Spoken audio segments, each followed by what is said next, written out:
Vous regardez Diaspora TV. Encore une fois, merci d'être en compagnie aujourd'hui. Nous recevons Madame Catherine Samba-Panza, ancienne chef d'État de la transition, avec laquelle nous parlons évidemment de sa prochaine candidature à l'élection présidentielle, mais également des sujets qui concernent la République centrafricaine à l'approche de ces grandes échéances. Madame Samba-Panza, nous continuons cet entretien et pour parler maintenant de sécurité. Trois éléments me paraissent essentiels dans ces problématiques.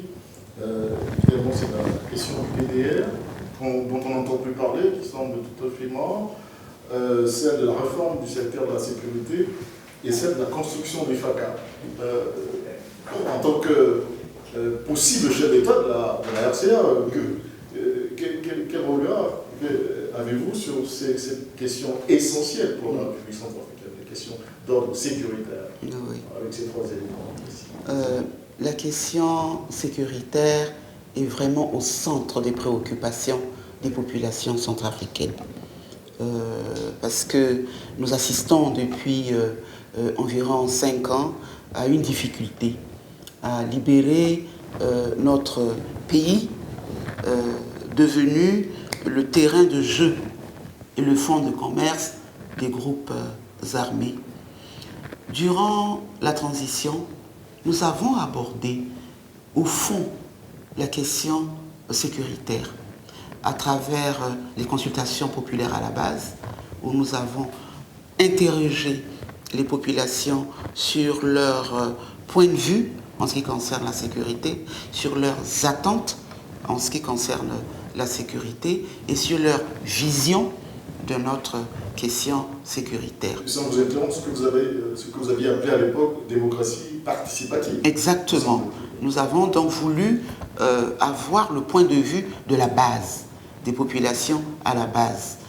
À partir donc de ces points de vue, nous avons organisé donc le Forum national de Bangui qui a eu à élaborer un certain nombre de recommandations et de les adopter. Et ces recommandations ont bien évoqué toutes ces questions. La question du DDR, la question de la réforme du secteur de la sécurité et la question des FACA. La question des FACA est une question qui tient particulièrement à cœur aux Centrafricains, parce que les Centrafricains pensent qu'il n'y a que leurs forces armées à les défendre et qu'ils puissent vraiment les libérer. Et donc nous avons conçu une vision pour notre armée au cours du forum de Bangui. Nous avons dit qu'il nous fallait maintenant une armée de garnison. Voilà, une armée de garnison. Une armée de projection. Voilà. Nous voulons une armée qui s'implique dans le développement, une armée de développement également. Nous avons vu dans beaucoup de pays l'armée s'impliquer dans l'agriculture, dans les activités de route, de transport, dans le génie civil en gros. Et donc les populations ont dit, nous voulons une armée qui protège nos frontières, une armée qui nous protège nous, mais une armée qui soit également à nos côtés pour nous aider à mieux vivre. Nous avons tenu compte de tout cela et la priorité, c'était la réforme du secteur sécuritaire. Tout ce qui est en train de se dérouler depuis 2016 dans ce secteur-là, nous l'avons initié pendant la transition. Nous avons également abordé, au fond, la question du DDR, avec la difficulté majeure que nous n'avions pas les moyens pour mettre en œuvre ce DDR. Nous l'avons conçu, nous l'avons évalué, nous avons identifié les acteurs qui devaient s'y impliquer, mais à la fin, nous n'avions pas eu les moyens nécessaires pour le mettre en œuvre. Alors nous avons trouvé une solution intermédiaire que nous avons appelée le pré-DDR, que nous allions donc préparer ce DDR pour que les autorités élues qui arriveraient pourraient poursuivre cela avec les partenaires qui seraient prêts à appuyer donc la mise en œuvre réelle de ce DDR. Dans le pré-DDR, nous avons mis l'accent sur le désarmement. le désarmement, nous avons commencé par un désarmement volontaire d'abord, mais on s'est rendu compte que le désarmement volontaire avait ses limites. Nous n'avions pas non plus les moyens de faire un désarmement forcé, compte tenu de ce que nous avions des forces du mal un peu partout disséminées sur le territoire et que nous n'avions pas suffisamment en nombre les militaires ou les éléments de force de défense et de sécurité qui pourraient nous accompagner donc, dans notre vision. Nous avions, en ce qui concerne les FACA, initié un certain nombre d'actions. Comme vous le savez, quand nous sommes arrivés, il y avait une déliquescence de l'armée. Il n'y avait pas de camp militaire pourvu en tant que tel en éléments militaires. Nous n'avions pas d'armurerie, nous n'avions pas d'armes. Il nous fallait repartir vraiment à zéro. Nous avons pu, à la suite d'appels entendus par la plupart de nos militaires, commencer à reconstituer notre armée avec une vision qui a été développée au cours du forum de Bangui, c'est que nous voulons une armée professionnelle, une armée républicaine, qui soit composée de toutes les sensibilités nationales. Et nous voulons une armée professionnelle également, avec des formations, des accompagnements, des équipements. L'expertise. Voilà, l'expertise. Donc voilà notre vision de notre armée. Nous nous sommes employés à obtenir les moyens qu'il fallait pour cette vision, pour la mise en œuvre de cette vision. Malheureusement pour nous, nous avions l'embargo sur les armes.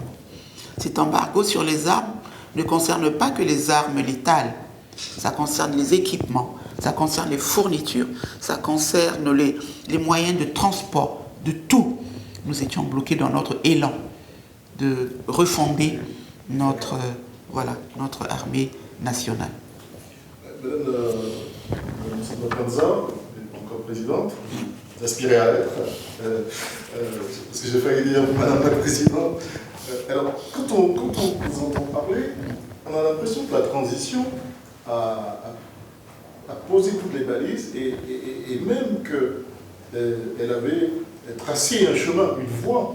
Mais ça, ce sont des actions qui ont été menées de 2014, on va dire, à 2016. Tout à fait. Voilà. Mais comment expliquer qu'aujourd'hui, tout semble nous indiquer que en réalité, la RCA, ce serait, on va dire ça comme ça, peut-être que c'est osé, arrêter, le développement de la RCA, son évolution se serait arrêtée en 2016. La voie qui a été tracée, qu'est-elle devenue? Oui. On veut comprendre. Vous avez parfaitement raison de dire que la voie était toute tracée. À la suite des consultations populaires à la base, du forum de Brazzaville, du forum de Bangui, du forum sur le secteur privé, des diverses rencontres, concertations que nous nous sommes employés à mener durant la transition, la voie pour la reconstruction du pays, la voie pour le relèvement économique, la voie pour la réconciliation nationale, la voie pour la paix tout court était tracée. Comme vous l'avez également perçu, nous avons pu organiser dans les conditions acceptables des élections qui ont mis à la tête de nos institutions les hommes qu'il fallait, les leaders qu'il fallait. Nous avons malheureusement constaté qu'on n'a pas su capitaliser les acquis de la transition et que très tôt, on a parlé de rupture. Et je pense que ça a été la raison principale, fondamentale de ce recul. Rupture avec tout ce qui avait été déjà mis en œuvre pour mettre le pays sur les rails du développement, c'est une décision quand même grave. Alors que par définition, l'État est une continuité. Tout à fait. Donc voilà ce que je peux vous dire. Nous déplorons cette vision de rupture avec les hommes qui auraient pu être des mémoires institutionnelles rupture avec des hommes qui auraient pu continuer à apporter leur expertise, et puis rupture tout simplement avec la vision qui avait déjà été mise en place par la population dans sa grande majorité.